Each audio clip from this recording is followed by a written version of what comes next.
Right, how's everybody doing? Good to see everybody. See, most of you are blocking your video. That's probably smart. Thank you for that. Um, wow, what a crazy new world we're all living in, right? Kind of insane. But I know everybody's doing the right thing. We'll all get out of this thing. This too shall pass. I thought what we do today, we're going to take a look, of course, at the addendum and a couple of updates, but also wanted to look at some data that Paul Brewbaker shared last week regarding some of the things that have happened for in the past, maybe where we're going to head with this thing, talking about from a business perspective. So we'll take a look at some of those. Should be pretty brief today. I think maybe 20 minutes max. It is technology. There are probably going to be hiccups. I'm going to record this, so don't worry about if you can't hear something at a certain moment or something, and we'll make sure that you get a copy of it. So we're just about ready to start. I'm just going to give a second, see if anybody else is coming on.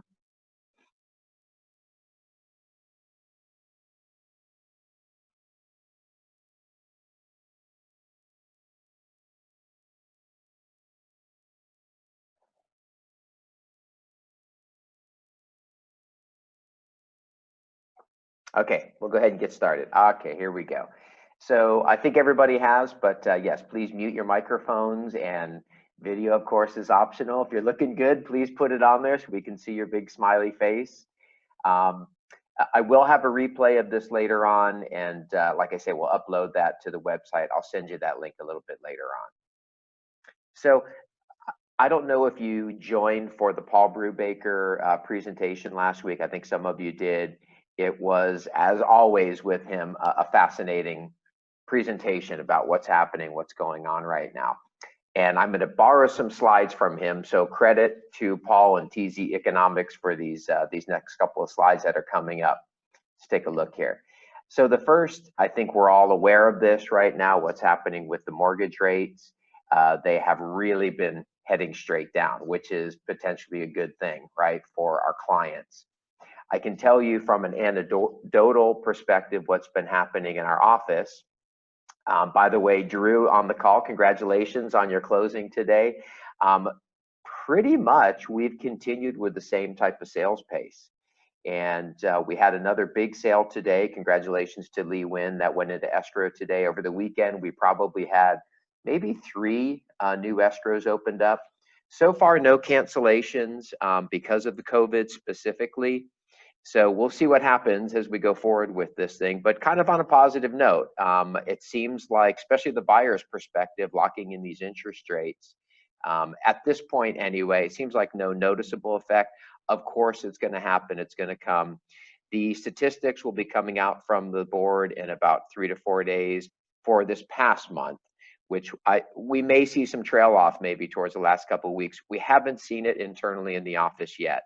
I'll keep you posted as I see things as we go forward on this. But one of the drivers, of course, is the interest rates. This was an interesting chart. This is Oahu visitor arrivals. And Paul put this up to just kind of show some of the things that have been happening in the short term here. We've been on this real nice trend heading up. There was a blip when they knocked out the vacation rental. Of course, with this COVID, this thing's going to drop to 0. But it's just kind of showing us where we were on more of a short-term path. But if we look a little bit longer, this is Oahu arrivals, and you can see some of the bigger events that have happened. One of the biggest ones, of course, was 9/11. And you can see this drop off.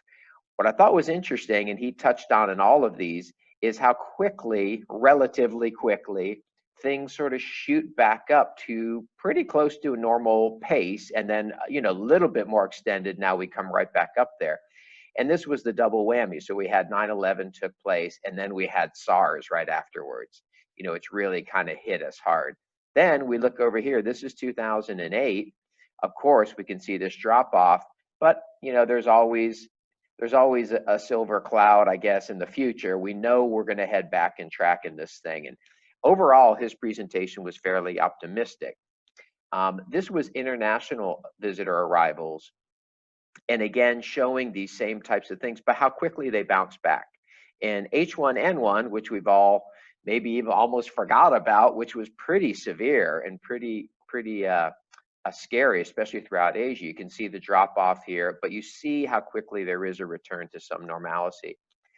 And then this was a very interesting one, I thought. This is international arrivals. And then this was looking at 9/11 and what was really the recovery period. And in Paul's perspective on all of these major events, it's been about 6 months. So you go through these terrible moments, but we know things are going to start to head back up the other way eventually at some point. When's that going to be? Who knows? And how deep are we going to go on this thing?